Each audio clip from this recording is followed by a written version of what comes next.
Tarzan seorang Islam? Apakah benar? Sebenarnya, watak Tarzan ini adalah watak yang diadaptasi, diplagiat, diciplak, ditiru oleh pengkarya barat melalui kisah Hai Ibnu Yaqzan, karya daripada karyawan ilmuwan Islam terulung iaitu Ibnu Tufail Al-Andalusi pada 800 tahun yang dahulu.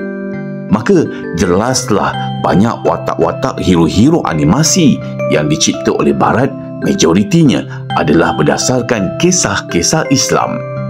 Seperti contoh watak Tarzan ini yang banyak menceritakan tentang kehidupan. Untuk jadi ketua keluarga ini. Ya, semua pasal dia menunjukkan yang dia layak menjadi ketua. Dan bercakap tentang kuat, tengoklah pada otot-otot ni. Tolonglah sekali ya. Dia manusia, isterinya manusia. Dia ada 2 keluarga. Kesetiaannya mesti selalu berbelah bagi.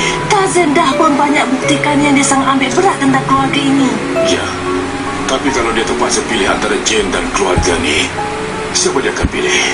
Ketua Gorilla kena sentiasa pilih keluarga dulu, tanpa berbelah bagi. Saya cabar Tarzan untuk jawatan ketua. Jangan buat macam tu, Leo. Dia boleh buat macam tu. Sesiapa pun boleh mencabar ketua bila-bila masa. Ya, betul cakap dia. Itulah peraturannya. Tepat sekali.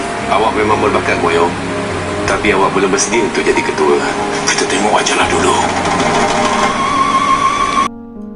Dalam kisah Hai Ibnu Yaqzan, banyak yang boleh belajar tentang survival dalam Islam, ketuhanan, ilmu kemandirian, ilmu bagaimana bercakap dengan binatang dan banyak lagi.